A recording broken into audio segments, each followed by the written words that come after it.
गिरिसम्भूता रामसागरगामिनी पुनन्तु भुवनं पुण्यं ರಾಮಾಯಣ ಮಹಾನದಿ. ಆತ್ಮಬಂಧುಗಳಿಗೆಲ್ಲ ನಮಸ್ಕಾರಗಳು. ಶ್ರೀಮದ್ ರಾಮಾಯಣದಲ್ಲಿ ಶ್ರೀರಾಮಚಂದ್ರನ ದಿವ್ಯವಾದಂತಹ ಶ್ರೇಯಸ್ಸಿಗಾಗಿ ಕೌಸಲ್ಯೆ ಯಜ್ಞಯಾಗಾದಿಗಳನ್ನೆಲ್ಲ ಮಾಡಿ ಸಂತೋಷಪಟ್ಟು ಶ್ರೀರಾಮನಿಗೆ ಎಲ್ಲ ವಿಧವಾದ ಶ್ರೇಯಸ್ಸನ್ನು ಕೋರ್ತಾಳೆ. ಅದಲ್ಲದೆ ಒಬ್ಬೊಬ್ಬರು ಕೂಡ ತಮ್ಮ ತಮ್ಮ ಅಭ್ಯುದಯವನ್ನು ತಾವೇ ನೋಡ್ಕೋಬೇಕು ಅನ್ನೋದನ್ನು ತಿಳಿಯಪಡಿಸಿ ಸೀತೆ ಮತ್ತು ರಾಮ ಇಬ್ಬರಲ್ಲಿಯೂ ಕೂಡ ಧರ್ಮ ಕಾರ್ಯಗಳನ್ನು ಮಾಡುವುದಕ್ಕೆ ಪ್ರಚೋದನೆಯನ್ನು ಮಾಡ್ತಾಳೆ. ಶ್ರೀಮದ್ ರಾಮಾಯಣದಲ್ಲಿ ಈ ವೃತ್ತಾಂತ ಬಹಳ ಸುಂದರವಾಗಿ ಹೇಳಲ್ಪಟ್ಟಿದೆ. ಶ್ರೀರಾಮಚಂದ್ರ ಕಾಡಿಗೆ ಹೊರಡುವಾಗ ಕೌಸಲ್ಯಾದೇವಿ ವಿಶೇಷವಾಗಿ ಮಂಗಳವನ್ನು ಆಶಾಸನ ಮಾಡ್ತಾಳೆ. ಅತ್ಯದ್ಭುತವಾದಂತಹ ಒಂದು ಶ್ಲೋಕವನ್ನು ಶ್ರೀಮಾನ್ ಶ್ರೀನಿವಾಸನ್ ಸ್ವಾಮಿಗಳವರು ಹೇಳಿದ್ದಾರೆ. ಬಹಳ ಸುಂದರವಾಗಿದೆ. ಅವಳು ಹೇಳುವಾಗ ಎಂ ಪಾಲಯಸಿ ಧರ್ಮತ್ವಂ ಹೃದಯಾಚ ನಿಯಮೇನ ಚ ಸವೈ ರಾಘವ ಶಾರ್ದೂಲ ಧರ್ಮತ್ವಾಂ ಅಭಿರಕ್ಷತು. ಹೇ ಶ್ರೀರಾಮಚಂದ್ರ ಶಾರ್ದೂಲ, ರಾಘವ ಶಾರ್ದೂಲ ಅಂತ ಅವನನ್ನು ಸಂಬೋಧನೆ ಮಾಡಿ, ಯಾವ ಧರ್ಮವನ್ನು ನೀನು ಆಚರಣೆ ಮಾಡ್ತಾ ಇದೆಯೋ ಅದು ಎಡೆಬಿಡದೆ ಅದನ್ನು ಕರ್ತವ್ಯ ಎಂಬುದಾಗಿ ತಿಳಿದು ಎಂತಹ ಪರಿಸ್ಥಿತಿಯಲ್ಲಿಯೂ ಬಿಡದೆ ಅದನ್ನು ಆಚರಣೆ ಮಾಡ್ತಾ ಇದೆಯೋ ಅಂತಹ ಧರ್ಮ ನಿನ್ನನ್ನು ಕಾಪಾಡಲಿ ಅಂತ ಹೇಳಿ ಧರ್ಮೋ ರಕ್ಷತಿ ರಕ್ಷಿತಃ ಎಂಬಂತಹ ವೃತ್ತಾಂತವನ್ನು ಬಹಳ ಸುಂದರವಾಗಿ ವಾಲ್ಮೀಕಿಗಳಲ್ಲಿ ತಿಳಿಯಪಡಿಸಿದ್ದಾರೆ. ಶ್ರೀನಿವಾಸನ್ ಸ್ವಾಮಿಗಳವರು ಶ್ರೀ ಮಂಗಳಾಚರಣದಲ್ಲಿ ಈ ಕೌಸಲ್ಯೆಯ ಮಂಗಳಾಶಾಸನದಲ್ಲಿ ತುಂಬ ಶ್ರೇಷ್ಠವಾದಂತಹ ಈ ಶ್ಲೋಕವನ್ನು ಎತ್ತಿ ಬಹಳ ಸುಂದರವಾಗಿ ಮನಮುಟ್ಟುವಂತೆ ಎತ್ತಿ ಹೇಳಿದ್ದಾರೆ. ಈ ಲಕ್ಷ್ಮಣ ತಾನು ಕಾಡಿಗೆ ಹೋಗುವಾಗ ತನಗೆ ಸರ್ವಸ್ವವೂ ಶ್ರೀರಾಮನೇ ಆದ್ದರಿಂದ ಅವನ ಕೈಂಕರ್ಯ ಎಂಬುದು ಇಲ್ಲದೆ ಹೋದರೂ ಒಂದು ಕ್ಷಣವೂ ತಾನು ಧರಿಸಿರಲಾರ. ಆದ್ದರಿಂದ ರಾಮನಲ್ಲಿ ಪ್ರಾರ್ಥನೆ ಮಾಡಿಕೊಳ್ಳುವಾಗ ಬಹಳ ಸುಂದರವಾದ ಪ್ರಾರ್ಥನೆಗಳನ್ನು ಮಾಡಿಕೊಳ್ತಾನೆ. ಕುರುಷ್ವಮಾಂ ಅನುಚರಂ ವೈಧರ್ಮ್ಯಂ ನೇಹ ವಿದ್ಯತೆ. ಬಹಳ ಸುಂದರವಾಗಿ ಹೇಳ್ತಾನೆ, ಹೇ ಸ್ವಾಮಿ, ನಾನು ನಿನಗೆ ಸರ್ವವಿಧ ಕೈಂಕರ್ಯಗಳನ್ನು ಮಾಡೋದಕ್ಕಾಗಿಯೇ ಇರುವವನು. ನೀನು ಅಂತರಂಗ ಕೈಂಕರ್ಯಗಳನ್ನು ಕೊಂಡೇ ತೀರಬೇಕು ಎಂಬುದಾಗಿ ತುಂಬಾ ನಿರ್ಬಂಧಪಡಿಸ್ತಾನೆ. ಆಹರ್ಷ್ಯಾಮಿ ತೇ ನಿತ್ಯಂ ಮೂಲಾನಿ ಚ ಫಲಾನಿ ಚ ವನ್ಯಾನಿ ಯಾನಿ ವನ್ಯಾನಿ ಯಾನಿ ಚ ಅನ್ಯಾನಿ ಸ್ವಾಹಾರಾಣಿ ತಪಸ್ವಿನ. ತಪಸ್ವಿಗಳ ಆಹಾರವನ್ನೆಲ್ಲ ಕಾಡಲ್ಲಿ ಹೋಗಿ ನಾನು ಸಂಗ್ರಹ ಮಾಡಿ ತರ್ತೇನೆ. ರಾತ್ರಿ ಹಗಲು ನೋಡದೆ ನಿನಗೆ ಕೈಂಕರ್ಯವನ್ನು ಮಾಡ್ತೇನೆ. ನನ್ನನ್ನು ಅನುಚರನಾಗಿ ಕರೆದುಕೊಂಡೇ ಹೋಗಬೇಕು ಎಂಬುದಾಗಿ ನಿನ್ನ ಕೈಂಕರ್ಯ ನನಗೆ ಸ್ವಯಂ ಪ್ರಯೋಜನ ಎಂಬುದನ್ನು ತಿಳಿಯಪಡಿಸ್ತಾನೆ. ಶ್ರೀನಿವಾಸನರವರು ಆ ವೃತ್ತಾಂತಗಳನ್ನು ಬಹಳ ಸುಂದರವಾಗಿ ಹೇಳಿ ಲಕ್ಷ್ಮಣನ ಆ ದಾಸ್ಯ ಎಂಥದ್ದು, ಯಾವ ರೀತಿಯಾದಂತಹ ಪ್ರೇಮಪೂರಿತವಾಗಿ ಪ್ರೇಮದಿಂದ ಪ್ರೇರಿತನಾಗಿ ಮಾಡಿದ ಎಂಬುದನ್ನೆಲ್ಲ ಬಹಳ ಸುಂದರವಾಗಿ ಹೇಳಿ, ಗುಣೈ ದಾಸ್ಯಮುಪಾಗತಃ ಅಂತ ಲಕ್ಷ್ಮಣ ಯಾವುದು ಹೇಳ್ತಾನೋ ಅದೆಲ್ಲವನ್ನೂ ಕೂಡ ಲಕ್ಷ್ಮಣನ ಮಾತುಗಳಲ್ಲಿ ಬಹಳ ಸುಂದರವಾಗಿ ನಮಗೆ ತಿಳಿಯಪಡಿಸಿದ್ದಾರೆ. ಅಹಂ ಸರ್ವಂ ಕರಿಷ್ಯಾಮಿ ಎಂಬುದಾಗಿ ಸರ್ವವಿಧ ಪರಿಚರ್ಯವನ್ನು ಮಾಡುವುದಕ್ಕಾಗಿಯೇ ನನ್ನ ಕರೆದುಕೊಂಡು ಹೋಗಬೇಕು ಅಂತ ನಿರ್ಬಂಧಪಡಿಸ್ತಾನೆ. ನ ಚ ಸೀತಾ ತ್ವಯಾ ಹೀನ ನ ಚಾಹಮಪಿ ರಾಘವ ಮುಹೂರ್ತಮಪಿ ಜೀವಾವಹ ಜಲಾನ್ ಮತ್ಸ್ಯಾಭಿವೋದ್ಧೃತವು. ನೀರಿನಿಂದ ತೆಗೆದ ಮೀನು ಹೇಗೆ ಬದುಕಿರೋಲ್ವೋ ಆ ರೀತಿ ನಾನು ಸೀತೆ ನನ್ನಾಗಲಿ ಇರೋಲ್ಲ ಅಂತ ಹೇಳ್ತಾರೆ. ಈ ವೃತ್ತಾಂತಗಳೆಲ್ಲವೂ ಕೂಡ ಮನಮುಟ್ಟುವಂತೆ ನಮಗೆ ತಿಳಿಯಪಡಿಸಿ ಆ ಸರ್ವೇಶ್ವರನ ಗುಣಗಳಲ್ಲಿ ಈಡುಪಟ್ಟವರುಗಳು ಯಾವ ರೀತಿಯಲ್ಲಿ ನಡ್ಕೊಳ್ತಾರೆ. ಸೀತಾದೇವಿ ಹೇಗೆ ಅಗ್ರತಸ್ಥೆ ಗಮಿಷ್ಯಾಮಿ, ನಿನಗೂ ಮುಂಚಿತವಾಗಿ ನಾ ಹೋಗಿ ಕುಶಕಂಠಗಳನ್ನು ಮರ್ದನ ಮಾಡಿ ನಿನ್ನ ಪ್ರಯಾಣ ಸುಖವಾಗಿರುವಂತೆ ಮಾಡ್ತೇನೆ ಅಂತ ಹೇಳ್ತಾಳೋ ಆ ರೀತಿಯಲ್ಲಿ ಇಬ್ಬರೂ ಕೂಡ ಶ್ರೀರಾಮನಲ್ಲಿ ಇರುವಂತಹ ಪ್ರೇಮದ ಕಾರಣ ನಿರ್ಬಂಧಪಡಿಸಿ ಕಾಡಿಗೆ ಹೊರಟು ಬರ್ತಾರೆ. ಅವುಗಳಲ್ಲೆಲ್ಲ ರಾಮನ ಗುಣಗಳೆಂಥದ್ದು ಅನ್ನೋದು ಸ್ಪಷ್ಟವಾಗಿ ಕಾಣುತ್ತೆ. ಶ್ರೀರಾಮಚಂದ್ರನ ದಿವ್ಯವಾದಂತಹ ಈ ಗುಣಗಳ ಸಂಕಲನವೇ ಈ ಶ್ರೀಮದ್ ರಾಮಾಯಣದಲ್ಲಿ ನಾವು ಕಾಣ್ತಾ ಇದ್ದೀವಿ. ಶ್ರೀನಿವಾಸನರವರ ದಿವ್ಯವಾದಂತಹ ಅಮೃತವಾಣಿಯನ್ನು ಕೇಳಿ ಎಲ್ಲರೂ ವಿಶೇಷವಾದ ಆನಂದವನ್ನು ಹೊಂದಬೇಕು ಅಂತ ಪ್ರಾರ್ಥನೆ ಮಾಡಿಕೊಳ್ತೇನೆ.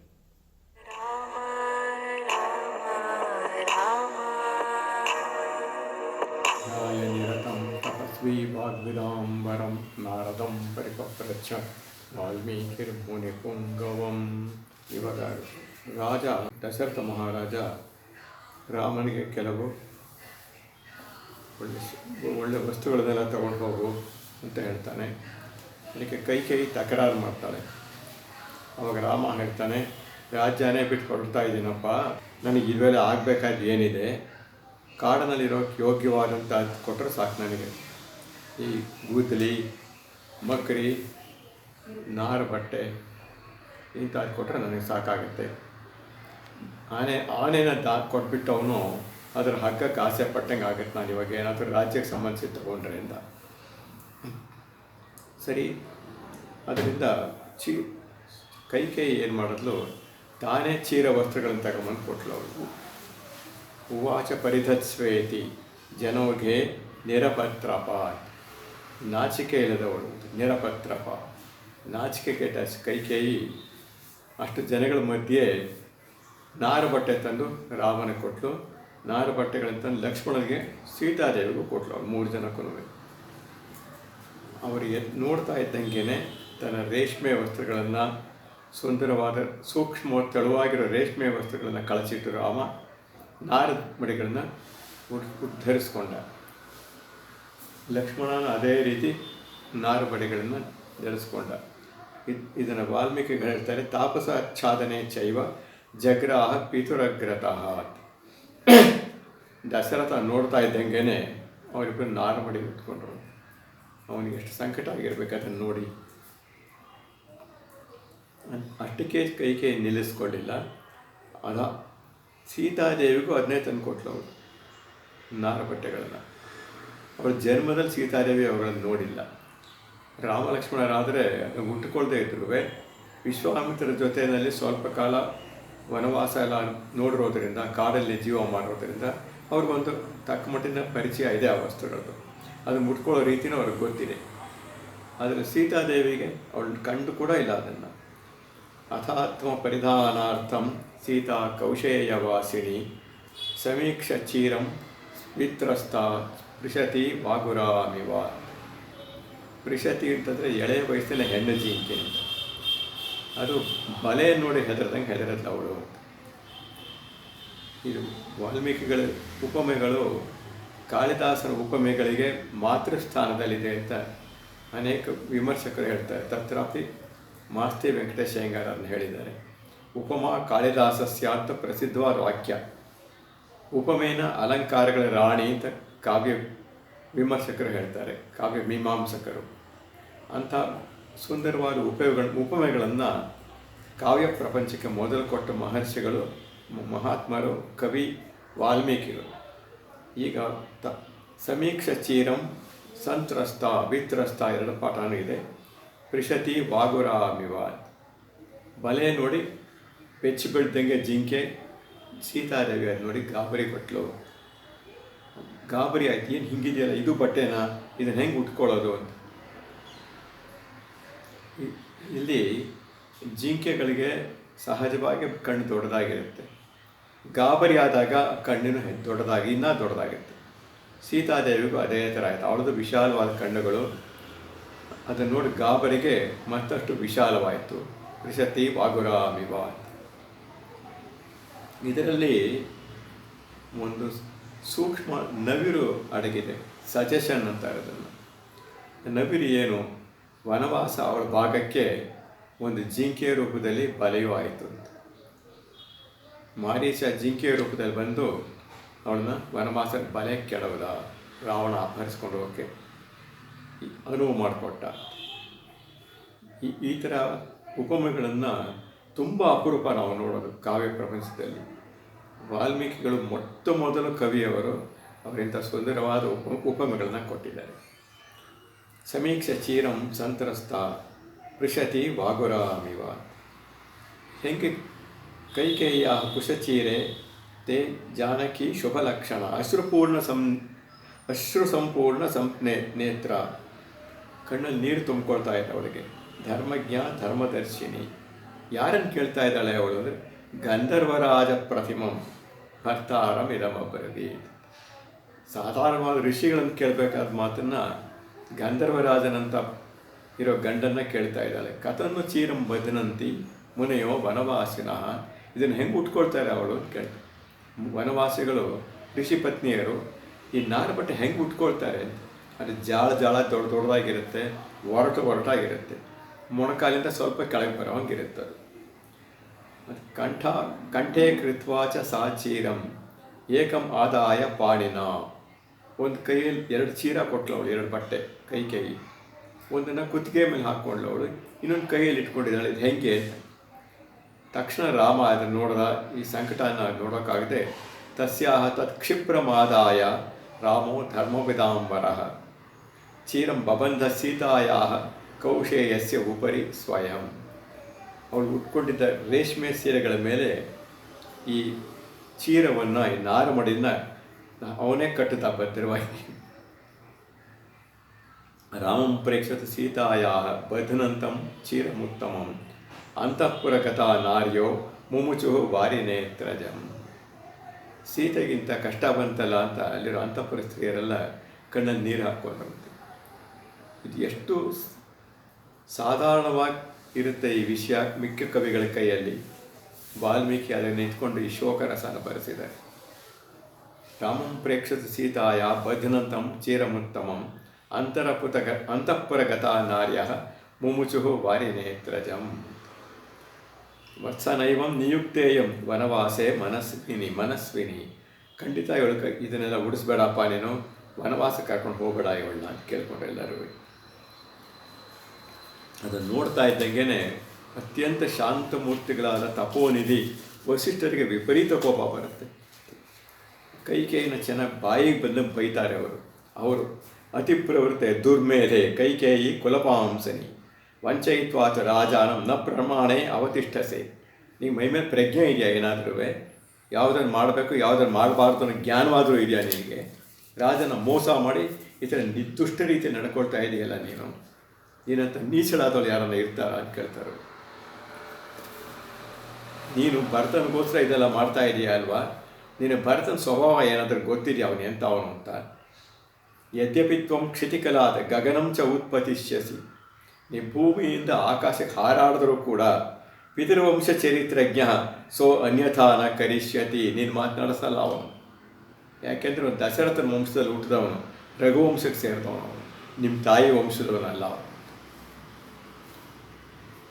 ಯಾಕೆಂದರೆ ಕೈಕೇಯಿ ತಂದೆ ವಂಶವೂ ಒಳ್ಳೆಯದೇನೆ, ಅವನ ತಾಯಿ ವಂಶ ಒಳ್ಳೆಯದಲ್ಲ. ಈ ಹೀನ ಬುದ್ಧಿ ಅವಳು ಬಂದಿರೋದು ಅವ್ರ ತಾಯಿ ಕಡೆಯಿಂದ. ಇದು ಮುಂದಕ್ಕೆ ನಮಗೆ ಚೆನ್ನಾಗಿ ಗೊತ್ತಾಗುತ್ತೆ. ಇದನ್ನು ಬಹಳ ಮಟ್ಟಿಗೆ ರಾಮ ಲಕ್ಷ್ಮಣ ಇವರ ನಡವಳಿಕೆಯಿಂದ ಸರಿಪಡಿಸಿದ್ರು. ಅದನ್ನು ಒಂದು ಸಂಸ್ಕೃತಿ ತಂದಿದ್ದರು ಆ ನಡತೆಗೆ. ಇವಾಗ ಮಂಥರೆ ಉಪದೇಶದಿಂದ ತಕ್ಷಣ ಅವಳಲ್ಲಿ ಸುಪ್ತವಾಗಿದ್ದಂಥ ನೀಚತನ ಸ್ವಾಭಾವಿಕ ಉಕ್ಕಿ ಬಂದಿದೆ. ತಸ್ಯಾಂ ಚೀರಂ ವಸಾನಾಯಂ ನಾಥವತಿ ಅನಾಥವತಿ ಪ್ರಚುಕ್ರೋಶ ಜನ ಸರ್ವೇ ಧಿಕ್ತ್ವಾಂ ದಶರಥಂ ತು ಇತಿ. ದಶರಥನ ಧಿಕ್ಕಾರ ಅಂತ ಅಲ್ಲಿರುವವರೆಲ್ಲ ದಶರಥನು ಕೂಡ ಬೈದಿರುತ್ತೆ. ಸುಕುಮಾರಿ ಚ ಬಾಲಾಚ ಸತತಂ ಸುಖೋಚಿತ ನೇಯಂ ಮನಸ್ಯ ಯೋಗ್ಯೇತಿ ಸತ್ಯಮಾಹ ಗುರುರ್ಮಮ. ನನ್ನ ವಸಿಷ್ಠ ಮಹರ್ಷಿಗಳು ಹೇಳಿದ್ದು ಅಕ್ಷರಶಃ ಸತ್ಯ ಅಂತ ದಶರಥ ಹೇಳಿದ. ಎಂದೂ ಇವಳು ಚೀರ ಉಟ್ಕೋಬಾರ್ದು, ವನಕ್ಕೂ ಹೋಗಬಾರ್ದು. ಚೀರಾಣಿ ಅಪಾಸ್ಯ ಜನಕಸ್ಯ ಕನ್ಯಾ ನೇಯಂ ಪ್ರತಿಜ್ಞಾ ಮಮ ದತ್ತ ಪೂರ್ವ. ನಾ ಹೇಳಿದ್ನ ಏನಾದರೂ ಸೀತೆನ ವನವಾಸ ಕಳಿಸ್ತೀನಿ ಅಂತ ನಾವು ಒಪ್ಕೊಂಡಿದ್ದು ರಾಮನ ಮಾತ್ರ ಕಳಿಸೋದಕ್ಕೆ. ಆದ್ದರಿಂದ ಯಥಾಸುಖಂ ಗಚ್ಚತು ರಾಜಪುತ್ರಿ ವನಂ ಸಮಗ್ರ ಸಹ ಸರ್ವರತ್ನೈ. ಎಲ್ಲ ಒಡವೆಗಳೊಂದಿಗೆ ಒಳ್ಳೆ ಸುಂದರವಾದ ವಸ್ತ್ರಗಳೊಂದಿಗೆ ಅವಳಿಗೆ ಹೆಂಗೆ ಇಷ್ಟನೋ ಹಂಗೆ ಹೋಗಲಿ ಅವಳು. ನಾನು ಅವಳಿಗೆ ಚೀರ ಉಡಿಸೋದಿಲ್ಲ, ಅದನ್ನು ನೋಡೋದೇ ಇಲ್ಲ, ನೀನು ಅಂತ ಕೇಳೋ ಅಧಿಕಾರವೂ ಇಲ್ಲ ಅಂತ ದಶರಥ ಹೇಳಿದಾಗ. ಆಮೇಲೆ ಅದೇ ರೀತಿ ಆಗುತ್ತೆ. ಸೀತಾದೇವಿಗೆ ಅನೇಕ ವಸ್ತ್ರಗಳನ್ನು ಒಡವೆಗಳನ್ನೆಲ್ಲ ಕೋಶಾಧ್ಯಕ್ಷನಿಗೆ ತರಿಸಿ ದಶರಥ ಮಹಾರಾಜ ಕೊಡ್ತಾನೆ. ಅವ ರಾಮ ತಲೆ ಬಗ್ಗಿಸ್ಕೊಂಬಂದು ದಶರಥನ ಹತ್ರ ಬಂದು ಹೇಳಿಕೊಳ್ತಾನೆ, ಇಯಂ ಧಾರ್ಮಿಕ ಕೌಸಲ್ಯ ಮಮ ಮಾತಾ ಯಶಸ್ವಿನಿ ವೃದ್ಧಾ ಚ ಕ್ಷುದ್ರಶೀಲಾ ಚ ನತ್ವಾಂ ದೇವ ವಿಗರ್ಹತೆ. ನನ್ನ ತಾಯಿ ವಯಸ್ಸಾದವಳು ನನ್ನನ್ನು ವನವಾಸ ಕಳಿಸಿ ಅತ್ಯಂತ ದುಃಖ ಪಡ್ತಾ ಇದ್ದಾಳೆ, ಅವಳನ್ನ ನೀನು ಚೆನ್ನಾಗಿ ನೋಡ್ಕೊಳ್ಳಪ್ಪ. ಪುತ್ರ ಶೋಕಂ ಯಥಾ ನರ್ಚೆ ತ್ವಯಾ ಪೂಜ್ಯೇನ ಪೂಜಿತ. ಅವಳು ನನ್ನ ಕಳ್ಕೊಂಡು ನನ್ನ ವನವಾಸಕ್ಕೆ ಹೋಗಿ ದುಃಖ ಅವಳು ಬರದೇ ಇರೋ ನೋಡ್ಕೋಬೇಕಾ ನೀನು, ಅದು ನೀನು ಮಾಡಬೇಕಾದ ಕೆಲಸ ಅಂತ ದಶರಥನ ಪ್ರಾರ್ಥಿಸ್ಕೊಳ್ತಾನೆ. ಸತ್ವಯ ನಾವಮಂತವ್ಯ ಪುತ್ರ ಪ್ರವರಾದಿತೋ ಮಮ ತವ ದೈವತಮಸ್ತು ಏಷ ನಿರ್ಧನ ಸದನೋಪಿವ. ಇದು ಕೌಸಲ್ಯ ಸೀತೆಗಳೋ ಮಾತು. ಸೀತೆ ಕೌಸಲ್ಯಗೆ ನಮಸ್ಕಾರ ಮಾಡಿ ಆಶೀರ್ವಾದ ಕೇಳ್ತಾಳೆ. ಆವಾಗ ಕೌಸಲ್ಯ ಸೀತೆಗೆ ಹೇಳ್ತಾಳೆ, ಮಗು ನೋಡಮ್ಮ, ನೀನು ನನ್ನ ಮಗನ ಹತ್ರ ಈಗ ಐಶ್ವರ್ಯ ಇಲ್ಲ, ಪದವಿ ಇಲ್ಲ, ವನವಾಸಕ್ಕೆ ಹೊರಟು ನಿಂತಿದ್ದಾನೆ, ನೀ ಅವನ ಜೊತೆ ಹೋಗ್ತಾ ಇದ್ದೀಯ, ಅವನ ಅವಮಾನ ಮಾಡಬೇಡ, ಅವನ ಅವಮತಿಸಬೇಡ. ಆವಾಗ ಸೀತೆ ಹೇಳ್ತಾರೆ, ನಿನ್ನ ಮಾತು ಪೂರ್ತಿ ನಾನು ನಡೆಸ್ತೀನಿ. ಇದು ನನ್ನ ಹಿಂದಿನ ತಾಯಿ ಮನೆಯಲ್ಲಿ, ನನ್ನ ತಂದೆ ತಾಯಿ ಮನೆಯಲ್ಲಿ ಮಾಡಿರೋ ಉಪದೇಶ. ಅನೇಕರು ಋಷಿಗಳು ಜ್ಞಾನಿಗಳು ಅಲ್ಲಿ ಬಂದಾಗ ಹೇಳಿರೋ ಮಾತು. ಇವಾಗ ನೀನು ಹೇಳ್ತಾ ಇದೀಯ, ಖಂಡಿತವಾಗಿ ಅದನ್ನು ಮಾಡ್ತೀನಮ್ಮ, ನೀನು ಆ ವಿಷಯದ ಕೊಂಚನೂ ಮನಸ್ಸಿಗೆ ಬೇಜಾರು ಮಾಡ್ಕೋಬೇಡ. ರಾಮ ಬಂದು, ಅಂಬಾ ಮಾ ದುಃಖಿತಾ ಭೂತ್ವಂ ಪಶ್ಯತ್ವಂ ಪಿತರಂ ಮಮ ಕ್ಷಯೋ ಹಿ ವನವಾಸಸ್ಯ ಕ್ಷಿಪ್ರಮೇವ ಭವಿಷ್ಯತಿ.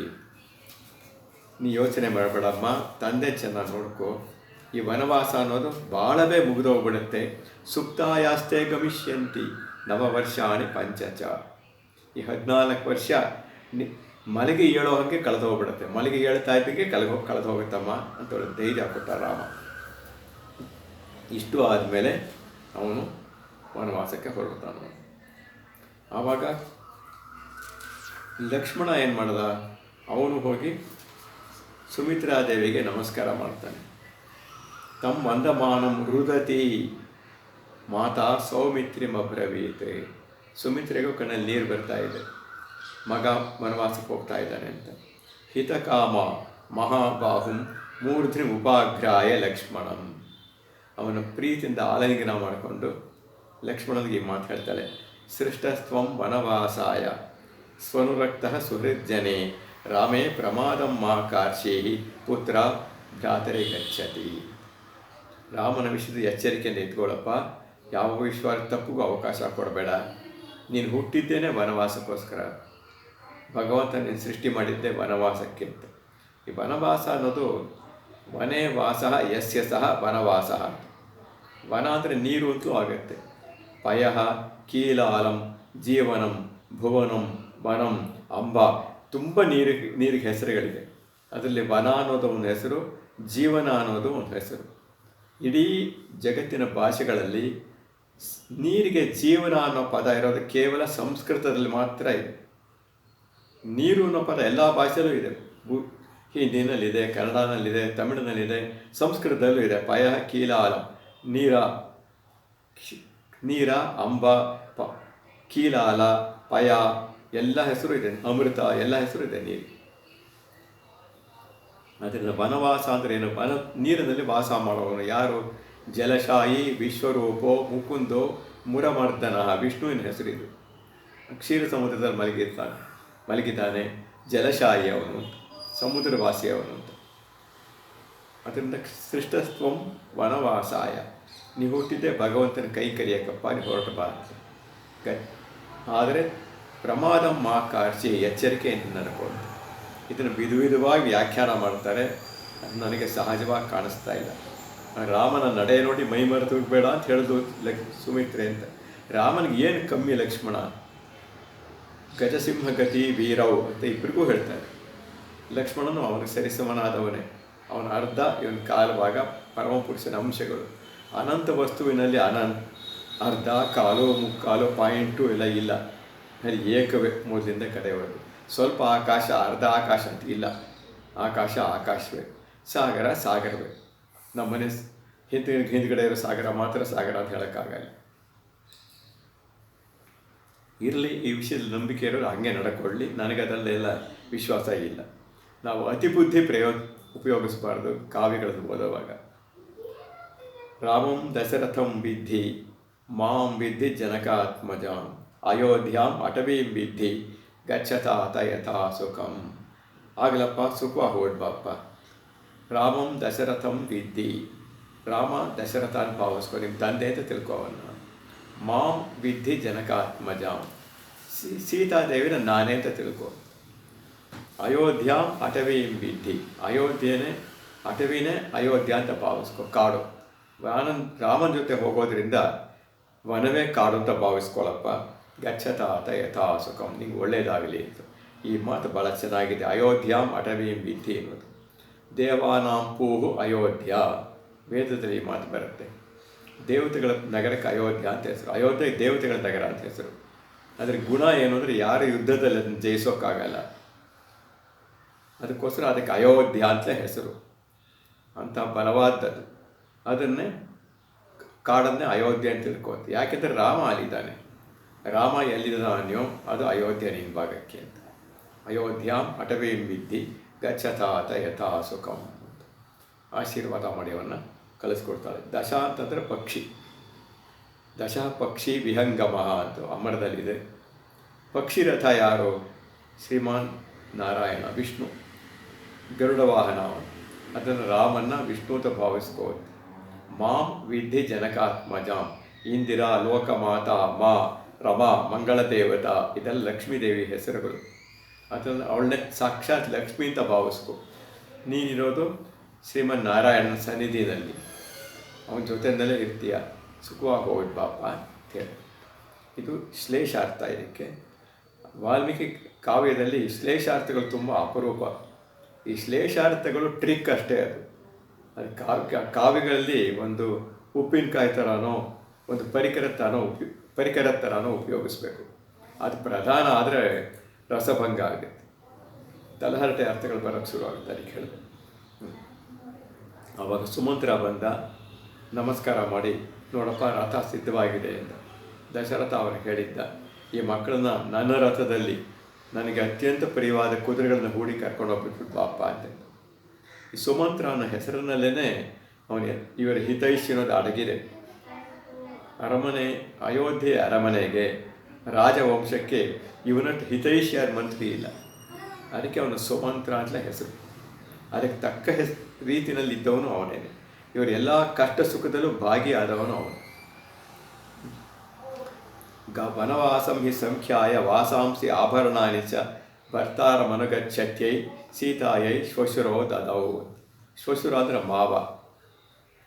ಅವಳಿಗೆ ಬೇಕಾದಷ್ಟು ಒಡವೆಗಳನ್ನು, ರೇಷ್ಮೆ ವಸ್ತ್ರಗಳನ್ನು ವನವಾಸಕ್ಕೆ ಹೋಗೋವಳಿಗೆ ಕೊಡಿಸ್ದವನು ಕೋಶಾಧ್ಯಕ್ಷರಿಗೆ ಹೇಳಿ ಅಂತ ಹೇಳಿದ್ದೆ. ಆ ಮಾತಿನಲ್ಲಿ ಬಂದಿದೆ. ಇವಾಗ ರಥದಲ್ಲಿ ಕೂತ್ಕೊಂಡು ಹೊರಡ್ತಾ ಇದ್ದಾರೆ.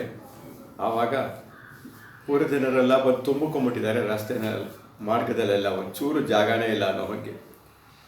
ಆವಾಗ ಎಲ್ಲರೂ ಹೋಗ್ತಾ ಇದ್ರಲ್ಲ ಅಂತ ದಶರಥನ ಓಡಿ ಬರ್ತಾನೆ ನೋಡೋದಕ್ಕೆ. ಅವನ ಭಾಗದಲ್ಲಿ ಕೌಸಲ್ಯ ಇದ್ದಾಳೆ, ಒಂದು ಎಡಭಾಗದಲ್ಲಿ ಕೈಕೇಯಿ ಇದ್ದಾಳೆ. ಕೈಕೇಯಿ ಭರತ ಪ್ರಿಯ. ಭರತ ಅವಳ ಪ್ರಿಯನಾದವನು, ಭರತ ಪ್ರಿಯ ಅವಳು ಅಂತ. ಆವಾಗ ಕೋಪ ಬರುತ್ತೆ. ದಶರಥನಿಗೆ ಬೇಜಾರು ಮಾಡ್ಕೊಳ್ತಾನೆ, ಅಸಹ್ಯ ಪಟ್ಕೊಂಡು, ಕೈಕೇಯಿ ಮಾ ಮಮಾಂಗಾನಿ ಸ್ಪ್ರಾಕ್ಷೀಹಿ ತ್ವಂ ದುಷ್ಟಚಾರಿಣಿ ನಹಿ ತ್ವಾಂ ದ್ರಷ್ಟುಮಿಚ್ಛಾಮಿ ನ ಭಾರ್ಯ ನ ಚ ಬಾಂಧವಿ. ನೀನು ನನ್ನ ಹೆಂಡತಿ ಅಲ್ಲ, ನನ್ನ ಬಂಧು ಅಲ್ಲ, ನನ್ನ ಹಿತೈಷಿ ಅಲ್ಲ. ನೀನು ನನ್ನ ಮುಟ್ಟಬೇಡ, ನನ್ನ ಹತ್ರ ಇರಬೇಡ. ಏಚ ತ್ವಾಂ ಅನುಜೀವಂತಿ, ನೀನು ಮಾತ್ರ ಅಲ್ಲ, ನಿನ್ನನ್ನು ಅನುಸರಿಸ್ಕೊಂಡಿರೋರು. ನಾಹಂ ತೇಷಾಂ, ನಾನು ಅವ್ರ ಭಾಗಕ್ಕಿಲ್ಲ. ನತೇ ಮಮ, ಅವರು ನನ್ನ ಭಾಗಕ್ಕೆ ಅವರಿಲ್ಲ. ಕೇವಲ ಅರ್ಥಪರಾಹಿತ್ವ, ನಿನಗೆ ದುಡ್ಡು ದುರಾಸೆ ಇದೆ ಅಷ್ಟೇ. ಆಸ್ತಿ ಪಾಸ್ತಿ ಇಂಥದ್ದೇ ನಿನಗಿರೋದು. ನಿನ್ನ ಧರ್ಮದ ಕಡೆ ಮನಸ್ಸಿಲ್ಲ. ತ್ಯಕ್ತ ಧರ್ಮ ತ್ಯಜಾಮಿ ಅಹಂ, ನಿನ್ನ ತ್ಯಾಗ ಮಾಡಿದ್ದೀನಿ, ಬಿಟ್ಟಿದ್ದೀನಿ ನಿನ್ನ. ಡಿವೋರ್ಸ್, ಈಗಿನ ಕಾಲದ ದುರ್ಭಾಷೆಯಲ್ಲಿ ಡಿವೋರ್ಸ್ ಅನ್ನಿಸ್ಕೊಳುತ್ತೆ. ಅದನ್ನು ಅವನು ರಾಜ ಅಷ್ಟು ಹೇಳಿದ್ರೆ ಸಾಕು. ಅವನು ಯಾವ ಕೋರ್ಟ್ಗೆ ಹೋಗಿ ಕೈ ಜೋಡಿಸ್ಕೊಂಡು ನಿಂತ್ಕೊಳ್ಳೋ ಅವಶ್ಯಕತೆ ಇಲ್ಲ. ಅಗ್ರಹಾಂ ಯಚ್ಛತೆ ಪಾಣಿಂ ಅಗ್ನಿಂ ಪರ್ಯಣಯಂ ಚಯತೆ. ನೀನು ಕೈ ಹಿಡಿದು ಅಗ್ನಿ ಪ್ರದಕ್ಷಿಣೆ ಮಾಡೋದ್ನಲ್ಲ, ಅನುಜಾನಾಮೆ ತತ್ಸರ್ವಂ ಅಸ್ಮಿನ್ ಲೋಕೆ ಪರತ್ರ ಚ. ಈ ಲೋಕಕ್ಕೂ ಇಲ್ಲ, ಪರಲೋಕಕ್ಕೂ ಇಲ್ಲ. ನೀನು ತ್ಯಾಗ ಮಾಡಿದೆ ಈ ಕ್ಷಣ. ನೀನು ನನಗೆ ಹೆಂಡತಿ ಅಲ್ಲ. ನಿನ್ನ ಕೈ ಹಿಡಿದಿರ್ಬೋದು, ಅಗ್ನಿಸಾಕ್ಷಿಕವಾಗಿ ಅದನ್ನು ತ್ಯಾಗ ಮಾಡ್ತಾ ಇದ್ದೀನಿ ನಾನು, ನೀನು ನನ್ನ ಭಾಗಕ್ಕಿಲ್ಲ. ಭರತಶ್ಚೇತ್ ಪ್ರತೀತ ಸ್ಯಾತ್ ರಾಜ್ಯಂ ಪ್ರಾಪ್ಯೇತ್ ಇದಂ ಅವ್ಯಯಂ. ಈ ರಾಜ್ಯನ ಭರತ ಏನಾದರೂ ಪಡ್ಕೊಂಡ್ರೆ, ಭರತಃ ಚೇತ್ ಪ್ರತೀತ ಸ್ಯಾತ್ ರಾಜ್ಯಂ ಪ್ರಾಪ್ಯೇತ್ ಇದಂ ಅವ್ಯಯಂ. ಯನ್ಮೇ ದದ್ಯಾತ್ ಪಿತ್ರರ್ಥಂ ಮಾಂ ಮಾ ತದ್ದತ್ತಮಾಗಮತೆ. ನನ್ನ ಭಾಗಕ್ಕೆ ಅವನು ಕೊಡೋ ತರ್ಪಣ ತಲುಪದೇ ಇರಲಿ. ಭರತ ಈ ರಾಜ್ಯನ ಅಂಗೀಕರಿಸಿದ್ರೆ ಅವನು ಮಾಡೋ ಪಿತೃ ಕೈಂಕರ್ಯಗಳಾಗಲಿ ಪೈತೃಕ ಕರ್ಮಗಳಾಗಲಿ ನನಗೆ ಬರದೇ ಇರಲಿ. ಇದನ್ನು ಕೋಪ ಬಂದಾಗ ಎಲ್ಲರೂ ಹೇಳ್ತಾರೆ, ನನ್ನ ಭಾಗಕ್ಕೆ ನೀ ಇಲ್ಲ, ನೀನು ಸ್ನಾನವನ್ನು ಮಾಡಬೇಡ ಅಂತ ಹೇಳ್ತಾರೆ. ಆ ಮಾತೇ ದಶರಥ ಹೇಳ್ತಾ ಇದ್ದಾನೆ. ನನಗೆ ದದ್ಯಾತ್ ಪಿತ್ರರ್ಥಂ, ಏನೇ ಮಾಡಿದ್ರು ಪೈತೃಕವಾದ ಕಾರ್ಯಗಳನ್ನು ಅದು ನನ್ನ ಭಾಗಕ್ಕಿಲ್ಲದೆ ಹೋಗಲಿ, ನನಗೆ ಬರದೇ ಹೋಗಲಿ ಅದು. ಯೇಷಾಂ ಉದ್ದಿಷ್ಟಂ ತೇಷಾಂ ಅಕ್ಷಯಂ ಭವತು ಅಂತ ಹೇಳ್ತಾರೆ. ಇದನ್ನು ಮಾಡುವಾಗ ಯಾರು ಪ್ರೀತಿಯಿಂದ ಮಾಡ್ತಾರೆಯೋ ಅದು ಮಾತ್ರ ಅವ್ರು ಹೋಗಿ ತಲುಪತ್ತಂತೆ. ಸುಮ್ಮನೆ ಕಾಟಾಚಾರಕ್ಕೆ ಮಾಡೋರು, ಕಾಟ ಕಳ್ಕೊಳ್ಳೋಕೆ ಮಾಡೋರು, ಯಾರೋ ಏನೋ ತಿಳ್ಕೊಂಬಿಟ್ರೆ ಏನಪ್ಪ ಗತಿ, ಅವ್ರಿಗೋಸ್ಕರ ಮಾಡ್ತಾ ಇದ್ದೇನು ಮಾಡೋರು, ಅದು ಅವ್ರಿಗೆ ತಲುಪಲ್ವಂತೆ. ನನ್ನನ್ನು ಕೌಸಲ್ಯ ಮನೆಗೆ ಕರ್ಕೊಂಡು ಹೋಗು, ಇನ್ಮೇಲೆ ಇವ್ರ ಮನೆಗೆ ಕರ್ಕೊಂಡು ಹೋಗಬೇಡ ನನ್ನ ಅಂತ ಹೇಳಿದ ಅವನು.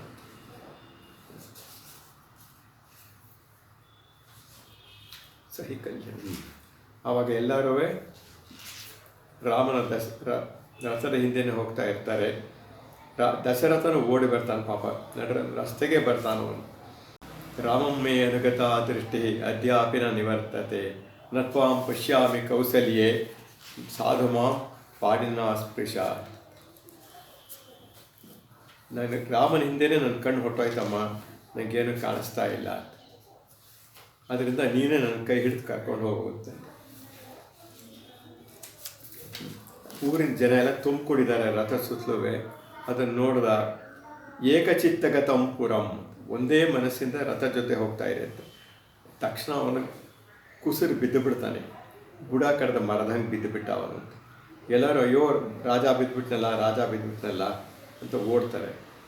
ಅವನು ರಾಮೋ ಯಾಹೀತಿ ತಂ ಸೂತಂ ತಿಷ್ಠೇತಿ ಸ ಜನಸ್ತದ. ಪಾನಿ ರಥ ಓಡಿಸ್ಬಿಡು, ರಥ ಬಿಟ್ಬಿಡು ಅಂತ ರಾಮ ಹೇಳ್ತಾ ಇದ್ದಾನೆ ಸುಮಂತ್ರನಿಗೆ. ಜನ ನಿಲ್ಲಿಸು ಬಿಡಬೇಡ ಅಂತ ಇದ್ದಾರೆ. ಉಭಯಂ ನ ಅಶಕತ್ ಸೂತಃ ಕರ್ತುಂ ಅಧ್ವನಿ ಚೋರಿತ. ನಾನು ಏನು ಮಾಡಲಿ ಈಗ ಅಂತ, ನಾನು ಮುಂದಕ್ಕೆ ಹೋಗಲ್ಲ, ಇಲ್ಲೇ ಉಳ್ಕೊಳ್ಳ ಅಂತ. ಆವಾಗ ಋತಿತಾಶ್ರು ಪರಿದ್ಯೂನಂ ಹಾಹಾಕೃತ ಮಚೇತನಂ ಪ್ರಯಾಣೆ ರಾಘವಸ್ಯ ಆಸೀತ್ ಪುರಂ ಪರಮ ಪೀಡಿತಂ. ಪ್ರತಿಯೊಬ್ಬರೂ ಸಂಕಟ ಪಡ್ತಾ ಇದ್ದಾರೆ ಅಲ್ಲಿ. ಅನ್ವೀಕ್ಷಮಾಣೋ ರಾಮಸ್ತು ವಿಷಣ್ಣಂ ಭ್ರಾಂತಚೇತಸಂ ರಾಜಾನಂ ಮಾತರಂ ಚೈವ ತದರ್ಶ ಅನುಗತೌ ಪಥಿ. ರಾಮ ದಿಕ್ಕು ತೋಚ್ತಾ ಇಲ್ಲ, ತಿರುಗಿ ನೋಡ್ತಾನೆ, ಮೆಲ್ಲಿಗೆ ನೋಡ್ದ ಪಾಪ. ತಂದೆ ಹಂಗೆ ಓಡಿ ಬರ್ತಾ ಇದ್ದಾನೆ, ತಾಯಿ ಹಂಗೆ ಓಡಿ ಬರ್ತಾ ಇದ್ದಾಳೆ. ಪ್ರತ್ಯಾಗಾರಮಿವ ಯಾಂತಿ ವತ್ಸಲ ವತ್ಸಕಾರಣಾತ್ ಬುದ್ಧವತ್ಸ ಯಥಾದೇನು ರಾಮಮಾತಾ ಅಭ್ಯದಾವತ. ಕೊಟ್ಟಿಗೆಯಲ್ಲಿ ಕಟ್ಟಿರೋ ಕರುನ ನೋಡೋಕೆ ಹಸು ಓಡಿ ಬರ್ತಾ ಇದ್ದಾಳಂತೆ ಅವಳು. ಈ ವತ್ಸಲ ಅನ್ನೋ ಪದ ಎಲ್ಲ ಬಂದಿದ್ದೇನೆ ಎಳೆ ಕರು ಇರೋ ಹಸು ಆ ಕರು ಮೇಲೆ ತೋರಿಸೋ ಪ್ರೀತಿಯಿಂದ. ಈ ವಾತ್ಸಲ್ಯ ಅನ್ನೋ ಪದ ಬಂದಿದ್ದೆ ಅದರಿಂದ. ಈ ವತ್ಸ ಅಂತ ಯಾರನ್ನಾದ್ರೂ ಮುದ್ದಕ್ಕೆ ಕರೆಯೋದನ್ನು ಈ ಕಾರಣಕ್ಕೆ. ಎಳೆ ಕರು ಅಂದ್ಕೊಂಡು ಅಷ್ಟು ಪ್ರೀತಿ ಹಸುಗೆ. ಬದ್ಧವತ್ಸ ಯಥಾಧೇನು, ಕೊಟ್ಟಿಗೆಯಲ್ಲಿ ಕೂಡ ಕಟ್ಟಿರೋ ಕರು ನೋಡೋಕ್ಕೆ ಹಸು ಓಡ್ಬರೋಂಗೆ ಬಂದ್ಲು ಅಂತ.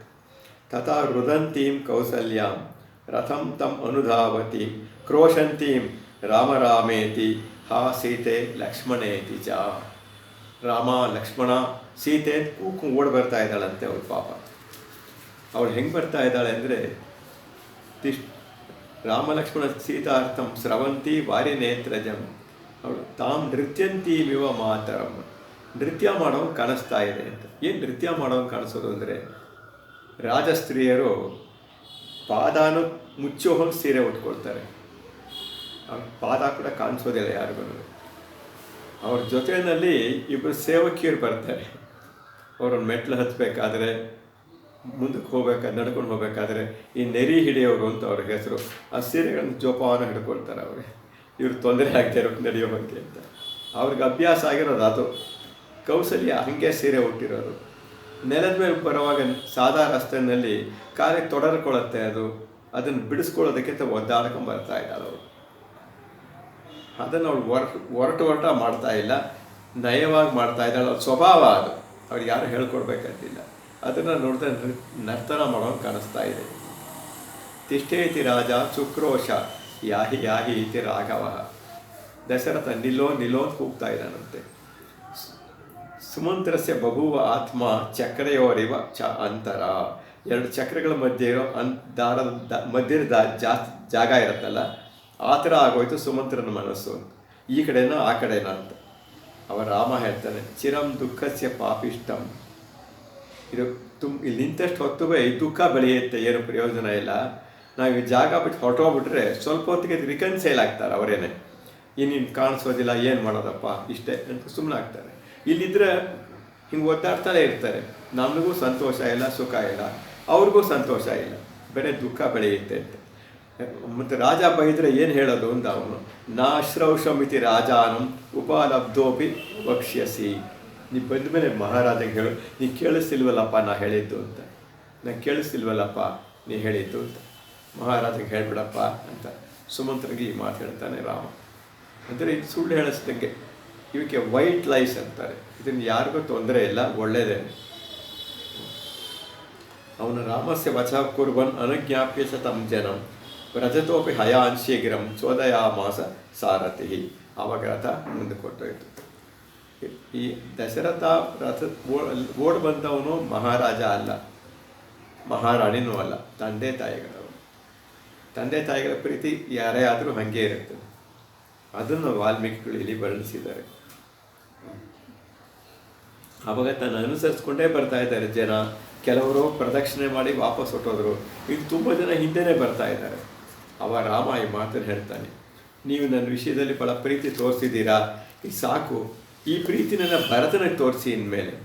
ಏನಕ್ಕೆ ಅಂದರೆ ಸಹಿ ಕಲ್ಯಾಣ ಚಾರಿತ್ರ ಕೈಕೇಯಾನಂದ ವರ್ಧನ ಕರಿಷ್ಯತಿ ಯಥಾವದ್ವ ಪ್ರಿಯಾಣಿ ಚ ಹಿತಾನಿ ಚ. ರಾಮ ಇವನು ಭರತನ ಕೈಕೇಯಾನಂದ ವರ್ಧನ ಅಂತ ಕರೆದಿರೋದು ತೀರ ಕಡಿಮೆ.